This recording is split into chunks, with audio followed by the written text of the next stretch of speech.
and she's going to talk about gender mattering in the atomic era.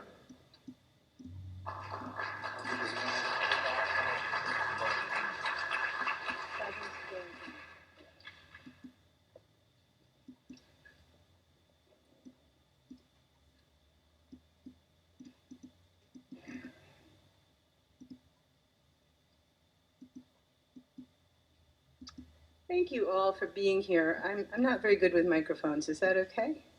Okay. And thank you, Helen, for pulling us all together. It's been really a rich 2 days. I have to start with an apology that I have to leave before question time this afternoon. So I welcome your questions and your networking, and that's my email address. Please be in touch. So here we are, Fukushima +2. It has a beginning, but quite frankly, in the human frame, it has no end. And prevention is the only cure, to quote my good friends at Physicians for Social Responsibility, who I thank as well for this event. I want to start with some news, though. I got home to email last night and found out that the Nuclear Regulatory Commission has permanently denied a license for the very first time ever.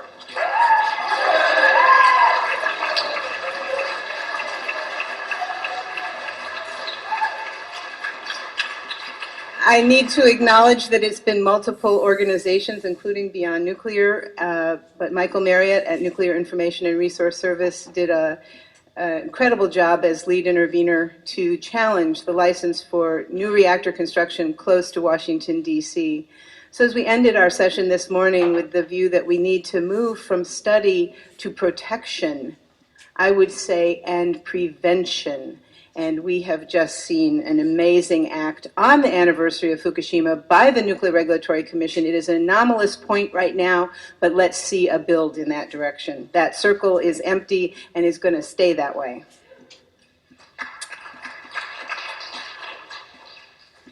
So I'm taking a page from some of my colleagues to cut to the chase and get to the point. I'm here to talk to you about gender, and I'm going to unfold this, but many people don't know how to read a graph. And so I want to take just a moment to return to this picture that Stephen Starr gave us yesterday. I want to acknowledge Ian Goddard for creating the graphic. And this information, as we'll talk about more, comes from the National Academy of Sciences Biological Effects of Ionizing Radiation 7, or BEER 7. Again, we'll get there. But look across the bottom. That's the lifespan, 0 to 80. We hope longer, but this graph ends at 80. And look at the vertical. That's increased cancer risk by exposure to a given amount of radiation.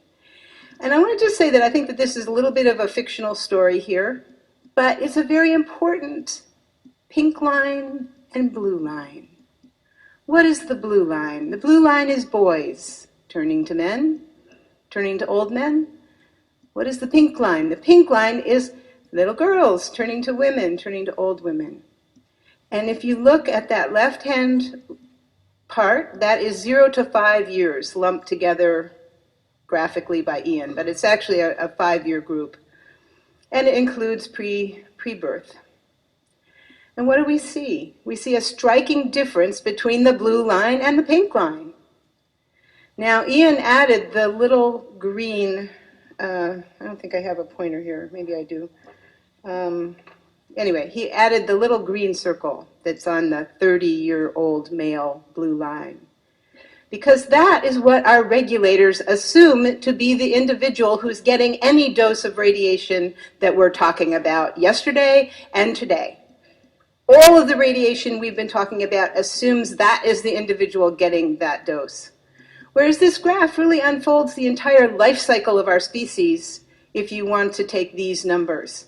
And these numbers are suspect, but how suspect are they? Are we going to flush a 100% difference between 0 and 5, between the blue line and the pink line? Are we going to ignore it completely? And even at the point of the green circle, this graph is a little bit off, I think, because there's a 50%, 40 to 60% difference between adult males and adult females. So I'm about to move fairly quickly through a bunch of pictures that are going to be very interlaced with others you've seen. Hopefully you take that as very confirmatory that we are, as a community, are seeing a lot of the same stuff.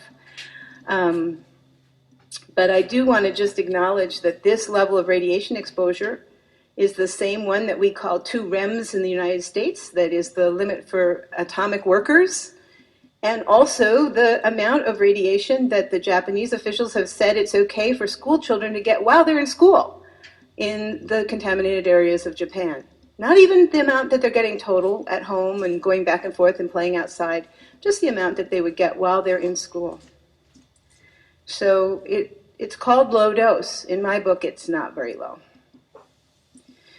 So that graph tells us something. It tells us that one rad does not fit all. We've known for a long time that primary germ cells in the embryo are far more vulnerable. We heard about that today. The fetus, children, their cells are dividing much more rapidly. Their bodies are smaller. Alice Stewart taught us that elders have a bump up in their vulnerability as well. Their repair mechanisms maybe aren't working as much. Some genotypes. We have a whole oncology field that's now tied to what is your DNA. And we know that some people are more likely to get radiologically caused cancers. And now we have to add to that list a gender difference, that females, both juvenile and adult, are more sensitive. So it matters who gets the radiation, not just how long, not just how much, not just what kind. And ultimately, I think this does raise the question of what do we mean by dose? But what I mean by being here is to stand and say it's time to stop letting Monday be the only driver. Let's kick Wall Street out of the decision-making role. I'm being a knowledge translator, I'm being an activist, but we have to collectively, as a society, move towards prevention and precaution as the basis of policy. And I believe that means we have to get a whole lot more women motivated to get involved.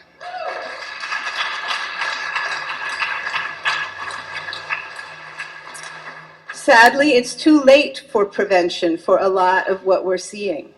And I think that slide that talked about cesium from the weapons test is incredibly important in this picture. But I got to say the other names: Hiroshima, Nagasaki, weapons test, Kishtim, wind scale, Santa Susana, 3 Mile Island, Chernobyl, and Fukushima. Are there others that we don't even know about? This is that big release. 2 days in between each of these reconstructions. Chernobyl, from April 26, 1986 to May 8, 1986, resulting in that 10 days in 40% of Europe having cesium contamination above the 4,000 becquerel per square meter level. And we've heard you don't need an accident. Every single facility in the nuclear fuel chain puts this stuff out. Now we say, well, you can't see radiation, but you can see radiation's harm. We've seen it a number of times. This is very high doses of radiation burn, but you can see it with a microscope. These are abnormal chromosomes. This is tissue in the lung that's being damaged by alpha particles. This is cell membranes that have been destroyed and more abnormal chromosomes. This is schematic drawing projection of several different types of damage to DNA, including the double strand that is so hard to fix and results in so many problems. We've heard it. I'm going to say it again. No safe dose. And furthermore, it only takes a single emission from a single radioactive nucleus, and that hitting a single cell, to have the potential for a fatal cancer. A dose so small you cannot measure it can kill somebody. Does it do it every time? Of course not. We have incredible repair mechanisms. We live in a diverse series of events, but yes, one can equal none. It's not a folk song. EPA standards say there's no safe dose. NRC bases Part 20 and ALARA on no safe dose. NAS reports from Beer 1 through 7 affirm no safe dose. And most of all, we've seen the data. We've seen it. So if we start with a standard man, that little green round place, first the medical community was protecting itself. Then the health physicists. It was Carl Morgan standing here 12 years ago who said, we are all health physicists if we are concerned about radiation. They were sending military and paramilitary into very defined places in the Manhattan Project, into radiological zones that were small. Those standards were written for that purpose, and now they are being generalized to everybody, everywhere, all the time. And I need to draw to your attention, not that upper circle that looks so fascinating, the lower circle. The lower circle is where we see that in 100 years, we have increased the radiological experience of our species by 25%. 100 years ago, we didn't have industrial nuclear facilities. So that's why I can say that. 25%. Think of other environmental parameters going up like that. Now, I'm not saying that this represents reality. It's total fiction as to who's getting what. But still, collectively, our institutions are telling us that we've done that. Here is the picture of how it travels through our environment, and it's an honest picture because it shows the man, the standard man. And I just am bringing Rosalie in because it was about 4 years ago that I started getting questions in my public talks about radiation impacting women disproportionately. And I called Rosalie because I couldn't find anything about this, and I was kind of embarrassed. I was 18 years into this work, and I'd never heard this, and where did it come from? And it was Rosalie who said, well, look at this. Well, that was out of print. I called her back. She said, go into Beer 7. It's not in the text. You'll have to look at the numbers. It's in the numbers. And so I did my own independent analysis of the famous report. And I think Steve Wing gave us very strong cautionary words today, that this report is based largely on the Hiroshima Nagasaki A-bomb survivors. It's largely that lifespan study that he says is deficient in so many ways. It calls to question many things. But I want to point out is we're not talking only about breast cancer. When I talk about women and cancer, everybody assumes I'm talking about breast cancer. It includes breast cancer, but it is the full range of cancers in which these tables show this result. Those are the lifespan ones. I want to acknowledge Dr. Arjun Makajani has an Institute for Energy and Environmental Research, and he has a campaign called Healthy from the Start that's based on that lifespan projection. But I spent a lot of time with this lifetime attributable risk table, and this is the one that talks about the adults. And I wrote this paper and published it in October 2011 and took it around to all the agencies and was amazed to find that at ICRP I had applause from the audience when I gave a 5-minute version of the paper. And they are actually beginning to work on this, oh, by the way.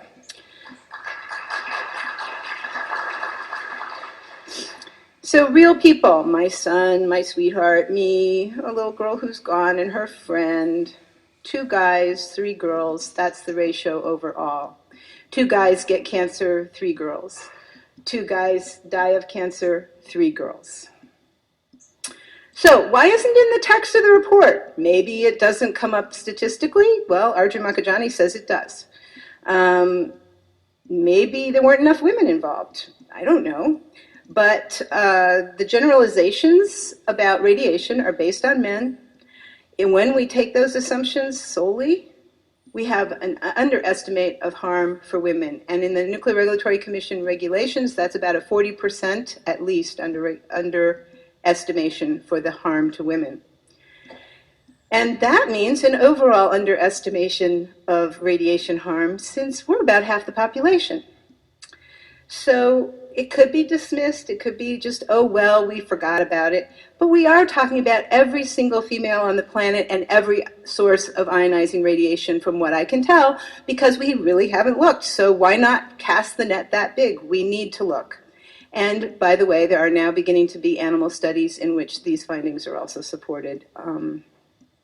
So I need to wrap up, but I want to mention that the first big agency to put out a real sort of, yeah, okay, females are more affected is this recent report from the World Health Organization. I think it's a deeply flawed report. I don't have time to critique it other than to point out the icons. The first icon below the words is clearly an earthquake. The next icon is clearly a tsunami. And the third icon is clearly a pressurized water reactor that was not at Fukushima. So take that as a sign that you cannot apply what is in this report to necessarily reflecting reality.